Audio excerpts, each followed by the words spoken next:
Salut à tous, on se retrouve aujourd'hui pour l'analyse d'avant-match de Reims-OM, match pour le compte de la 34e journée de Ligue 1, à suivre sur Canal+ ce samedi à 21h, on analysera le match dans le débrief, dans la foulée du coup de sifflet final, comme d'habitude. Avant de commencer cette vidéo, je vous invite à nous suivre sur Twitter et Insta, on y est actif, les liens sont en description. Vous pouvez aussi vous abonner en activant la cloche et laisser un petit pouce bleu. Vous pouvez aussi rejoindre le Discord pour parler foot avec d'autres fans comme vous, le lien sera en description et en commentaire épinglé. N'oubliez pas aussi de nous donner votre pronostic pour Reims-OM les amis. Comme d'habitude, les bons pronostiqueurs du dernier avant-match sont mentionnés à la fin de l'avant-match suivant, alors n'hésitez pas. On commence directement par mon 11 de départ pour le déplacement à Reims. On va rester sur le 5-3-2 qui nous a offert quand même ce petit renouveau dans le jeu, au moins depuis l'arrivée de Sampaoli, même si évidemment tout n'est pas parfait, c'est encore un petit peu irrégulier. Mandanda au but, une défense à 5 avec Lirola et Nagatomo pour les pistons. Pour les 3 centraux, j'opte pour Alvaro, Balerdi, Camara en l'absence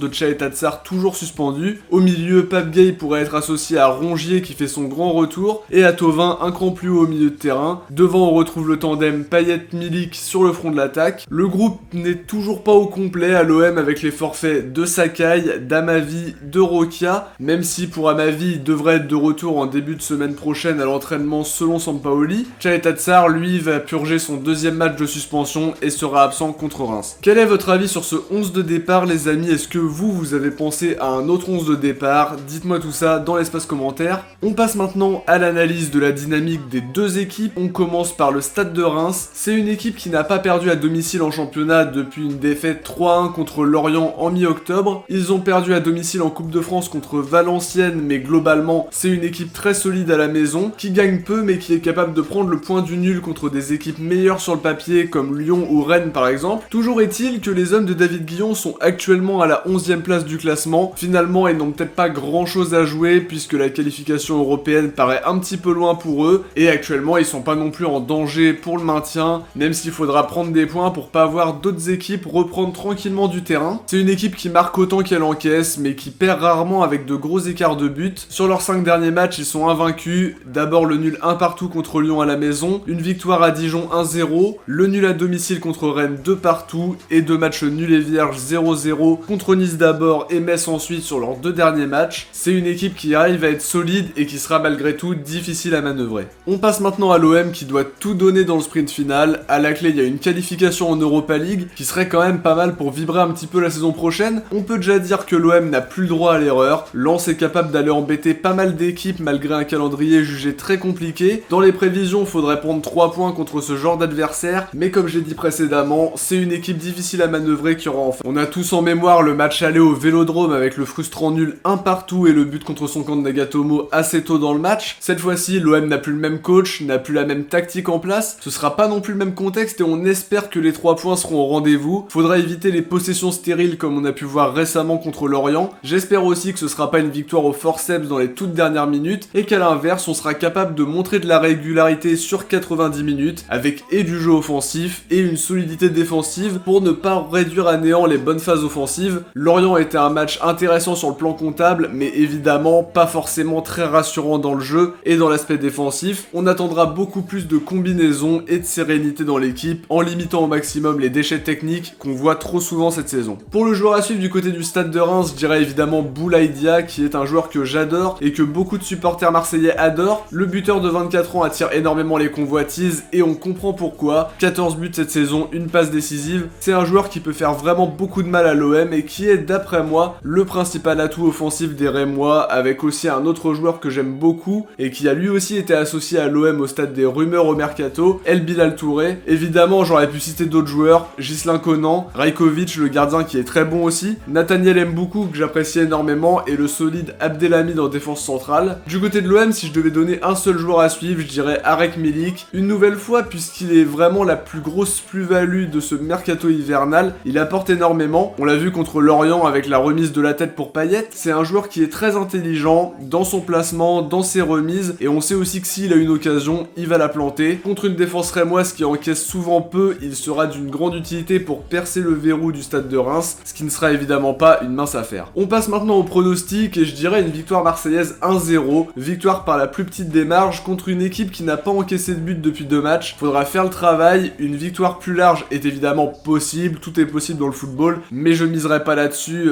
avec tous les éléments qu'on a, avec les derniers matchs du Stade de Reims et évidemment ce qu'on a vu sur les derniers matchs de l'OM. N'oubliez pas votre pronostic pour Reims-OM dans les commentaires les amis pour être mentionné dans le prochain avant-match si vous trouvez le score exact. Avant de terminer cette vidéo, on va s'intéresser au bon pronostiqueur du dernier avant-match. C'était OM Lorient, 3-2 score final. Bravo à James Chris et à Corentin Pellerin qui sont les trois seuls à avoir trouvé le bon pronostic. N'oubliez pas qu'il faut donner un seul score dans ce jeu. Si vous en proposez deux, je peux pas compter le bon pronostic, c'est logique. Bravo à tous les trois en tout cas, puisqu'évidemment c'était pas un score facile à pronostiquer encore une fois, un petit peu à l'image du match contre Montpellier. Voilà les amis, on arrive déjà au bout de cette analyse, j'espère en tout cas que la vidéo elle vous a plu.